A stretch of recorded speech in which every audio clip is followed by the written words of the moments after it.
Assalamualaikum warahmatullahi wabarakatuh.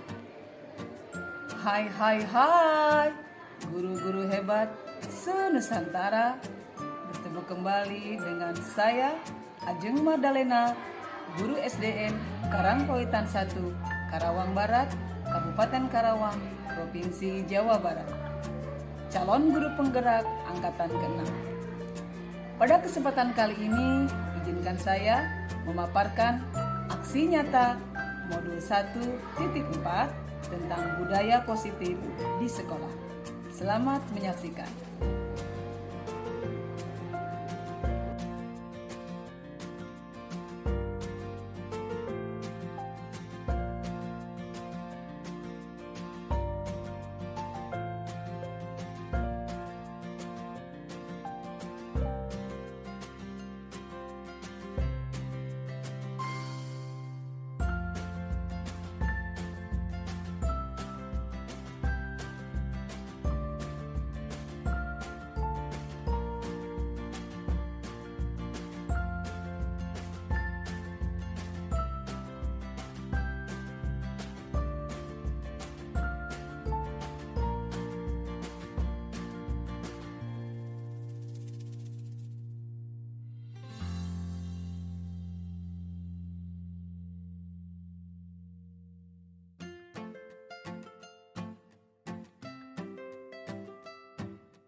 Bapak Ibu Guru SDN Karangkoitan 1. Selamat siang. Assalamualaikum warahmatullahi wabarakatuh. Waalaikumsalam warahmatullahi wabarakatuh. Mohon izin kepada semuanya karena pada kesempatan kali ini saya ingin berbagi atau ingin mengimbaskan apa yang saya dapatkan ya, materi di calon guru penggerak angkatan 6 untuk materi budaya positif. Jadi tugas saya adalah mengimbaskan, dengan kata lain diseminasi sekolah pada dasar.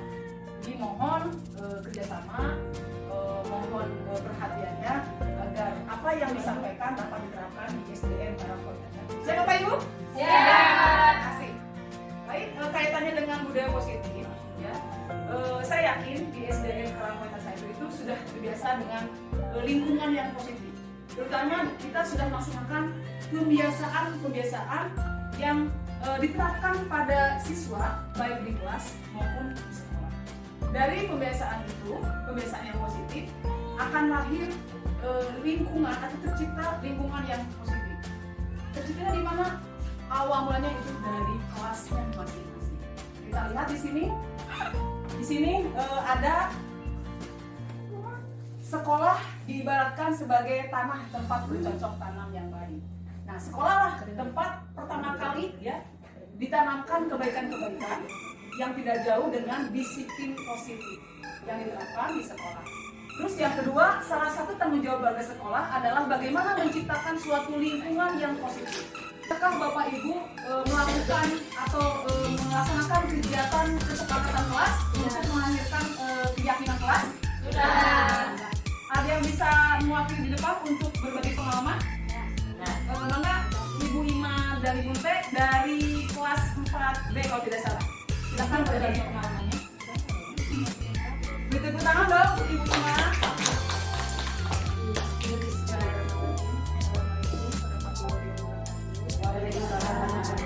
Saya akan berbagi pengalaman dari kelas 4 tentang kesepakatan kelas. Yang pertama, kesepakatan kelas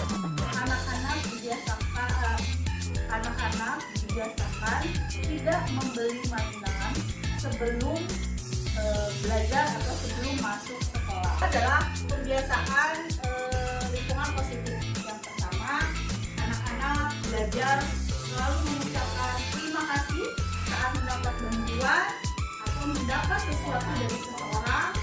Lalu anak-anak juga mengucapkan maaf saat melakukan kesalahan. Itu saja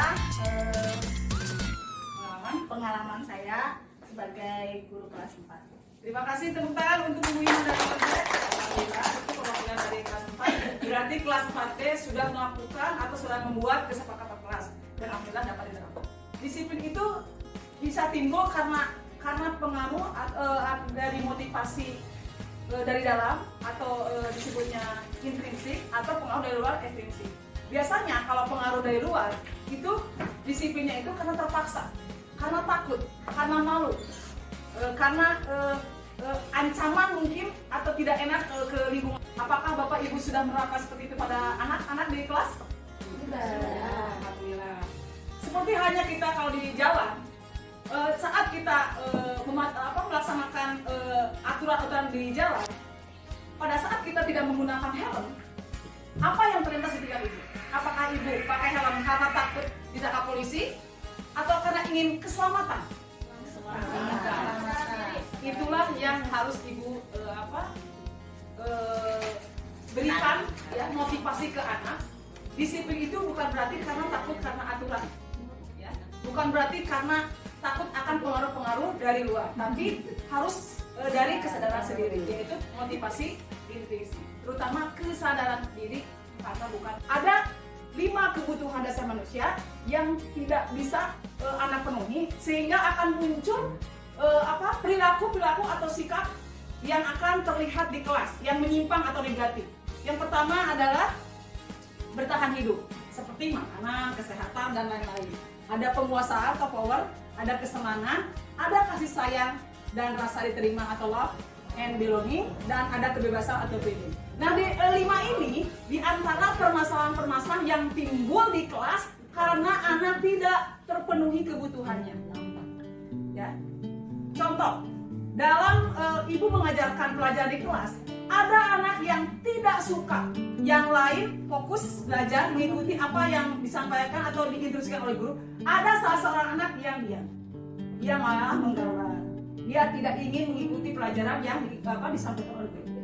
Kemungkinan anak itu tidak menyukai dengan kondisi atau strategi belajar atau metode belajar yang ibu sampaikan. Karena dia semuanya gambar, berarti metode yang ibu sampaikan harus disukai anak-anak. Ingat, latar belakang siswa itu berbeda-beda, ya ibu. Jadi kita membuat strategi pembelajaran harus disesuaikan dengan kebutuhan siswa. Ya. Nah, ini ada namanya restitusi. Ya, restitusi bukan untuk menebus kesalahan, tapi belajar dari kesalahan. Restitusi memperbaiki hubungan. Nah, ini hubungan dengan teman-teman, hubungan dengan guru, dengan orang tua juga harus terbina walaupun anak pernah mendapat atau melakukan kesalahan.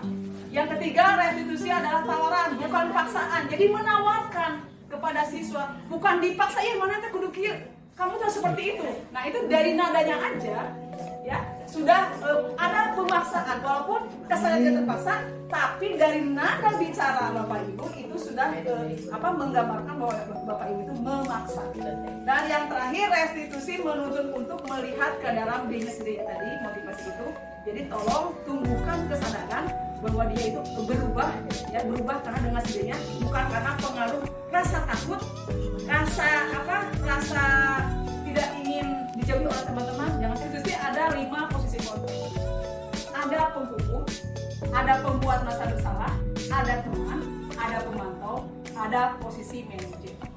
Nah, di sini sesuai pengalaman ibu, termasuk saya, apabila siswa tidak disiplin, biasanya guru ada di posisi mana?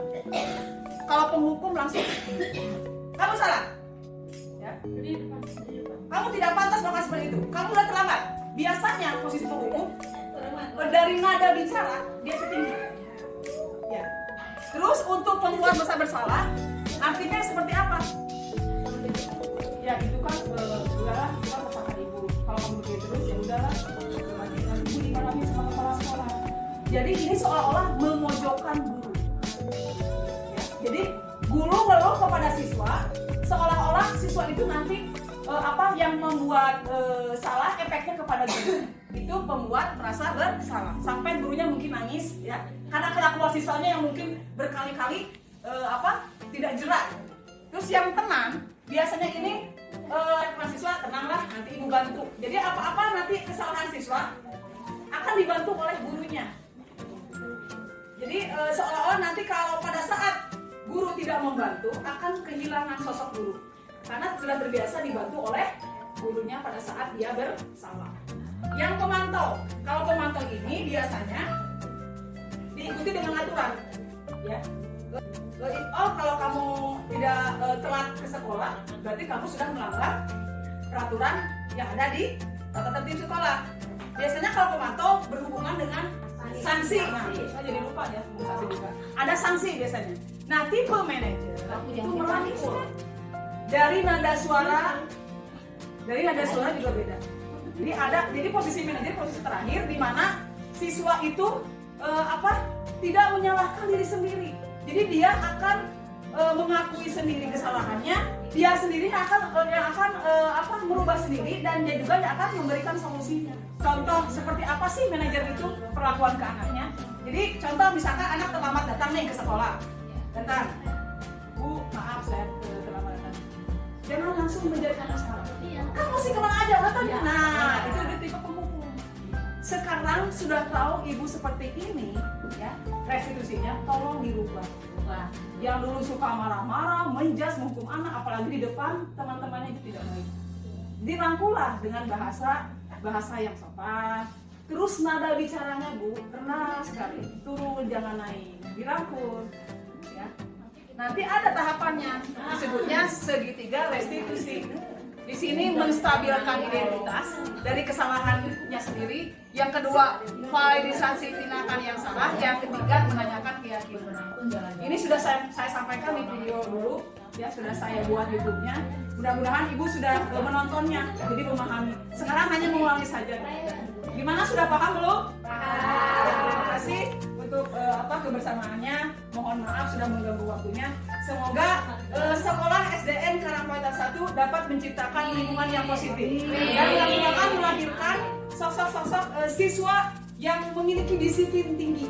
Jadi mulai sekarang buatlah kesepakatan dengan siswa agar muncul keyakinan dari siswa, dan sendirinya siswa akan sadar akan perilakunya tidak hanya dilakukan di sekolah, tapi dia juga akan membawa perilaku itu di rumah dan di lingkungan masyarakat.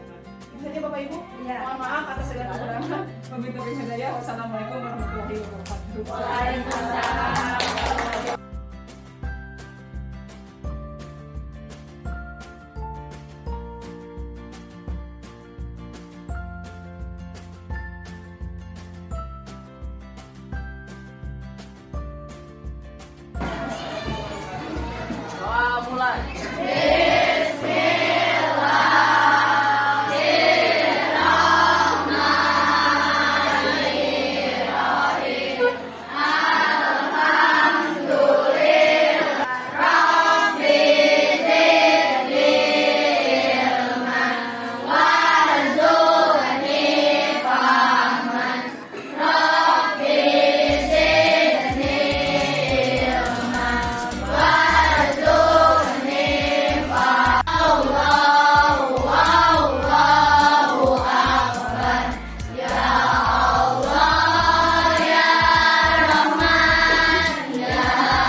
belajar nada dengan tepukan tangan dan kaki.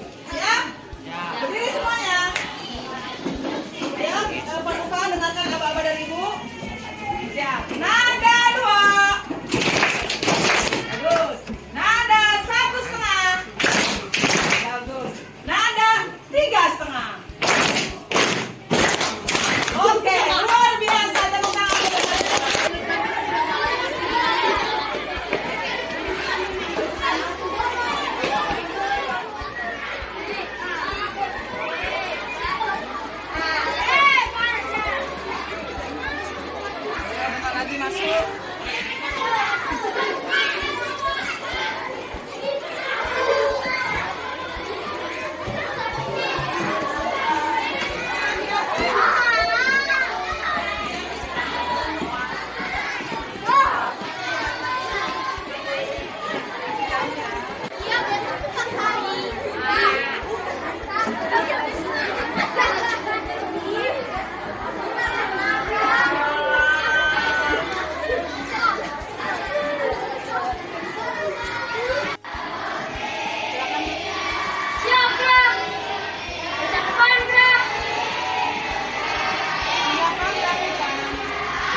silakan kalian tulis masing-masing aturan apa yang ingin kalian adakan untuk di kelas.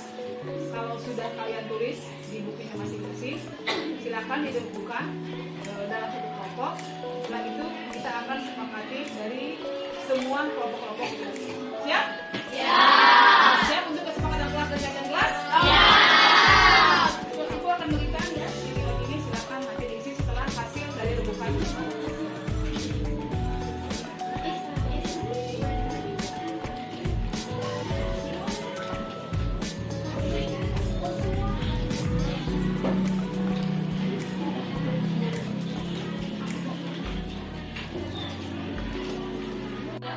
Silakan masing-masing kelompok kalau sudah menulis di sticky note-nya untuk mendiskusikan kesepakatan apa yang ingin diajukan dari kelompok masing-masing. Silakan tempelkan hasil kelompoknya, kesepakatan kelompok.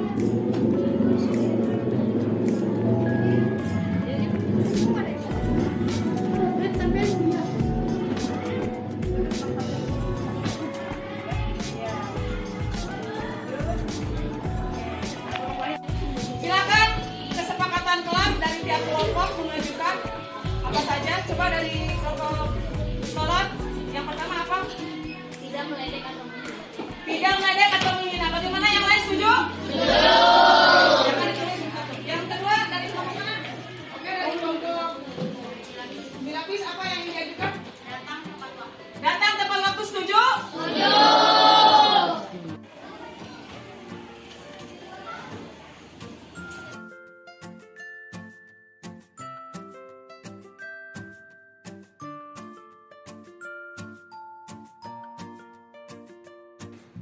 Demikianlah pemaparan aksi nyata tentang budaya positif Modo 1.4. Semoga bermanfaat.